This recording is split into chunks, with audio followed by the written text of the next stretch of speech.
This is problem 5.3.2. Say, given the random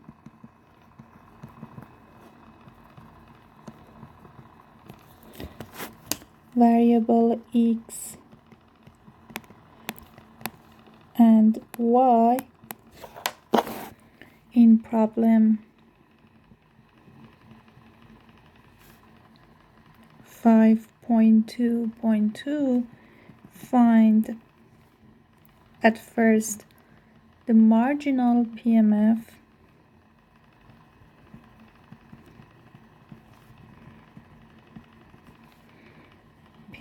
of x and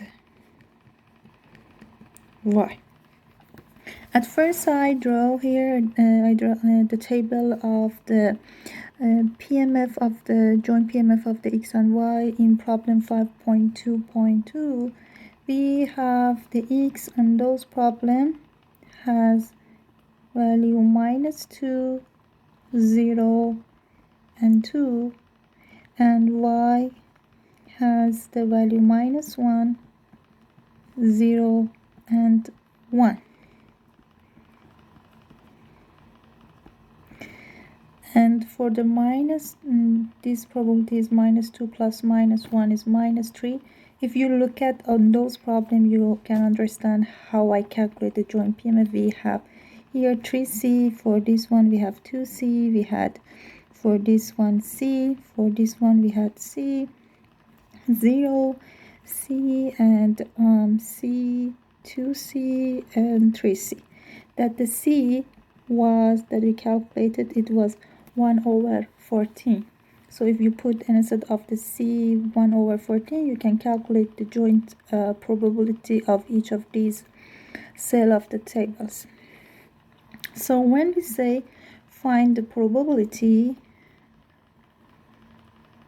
the marginal PMF of the x, we can say x has a 3 different value. X is equal -2, x equal 0, x equal 2, and for other value this is equal 0. But when x is equal -2, how we can calculate?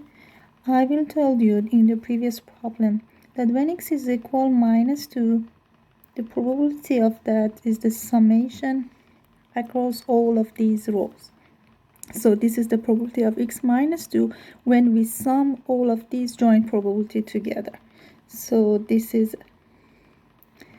3C times C, 2C plus C, this is C, 6 times C.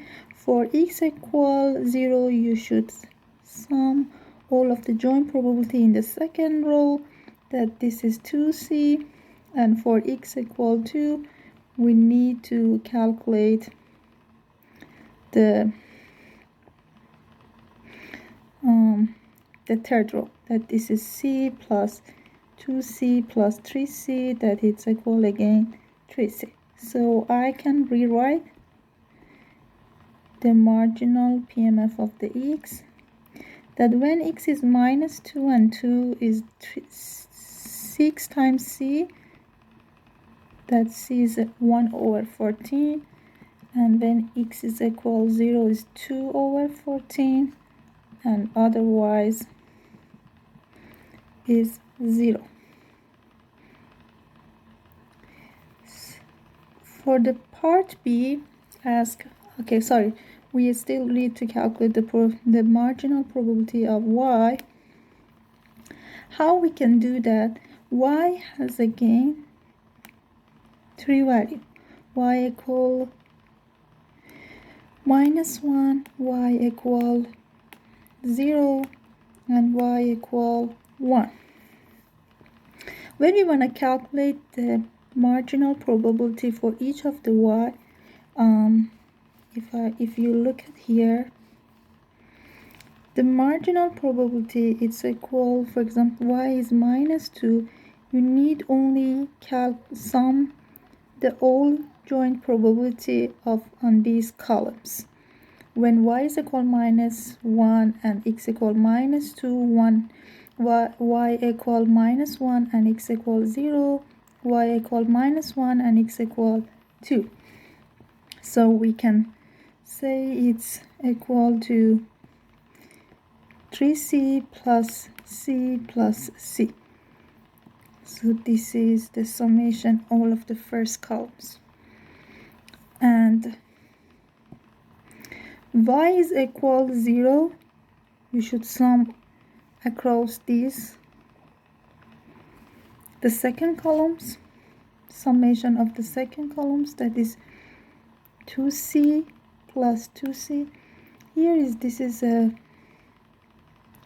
5c, this is 4c, and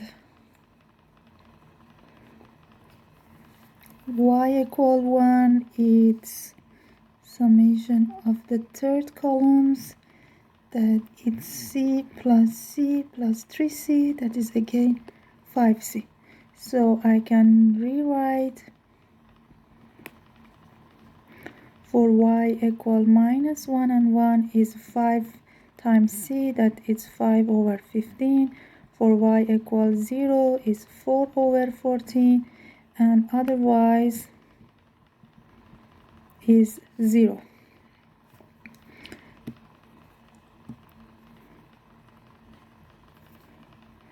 For parts B, ask what is the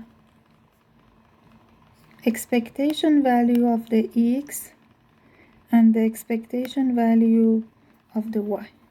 For the expectation value, we know that the formula for a discrete random variable is the summation of the x times the marginal probability for all possible value of the x, that is minus 2, 0, and 2.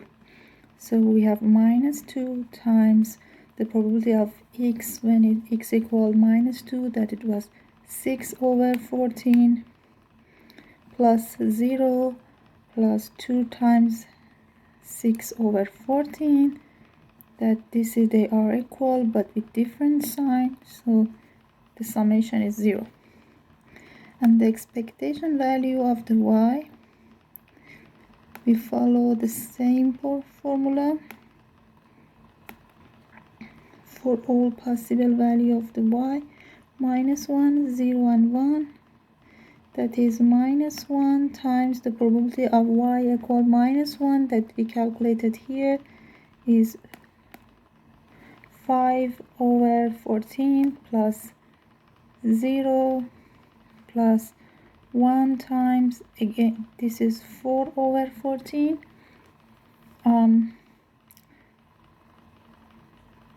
sorry, I made a mistake here. This is 5 over, yeah, this is the, sorry, no, I was okay. This is 4. So this is here 5. Again, they are similar, against sign, so the summation is equal 0. For part C, say what is the standard deviation of the x and y. For the standard deviation, we know is the root square of the variance of the x. And the variance of the x is, the formula is the expectation value of x squared minus the expectation value of the x squared. That this is 0, so it's, we need to calculate the expected value of the x squared. That it's we follow the same formula is x2 times the marginal probability of x when x minus 2, 0, and 2, and this is minus 2 power 6 over 14 plus 0 plus 2 power 2, 6 over 14, that the summation is 24 over 17. So The variance of the x is radical 24 over 7. You should follow the same formula, the same way for the expectation value of for the variance of the y, and the final value it's equal 5 over 7.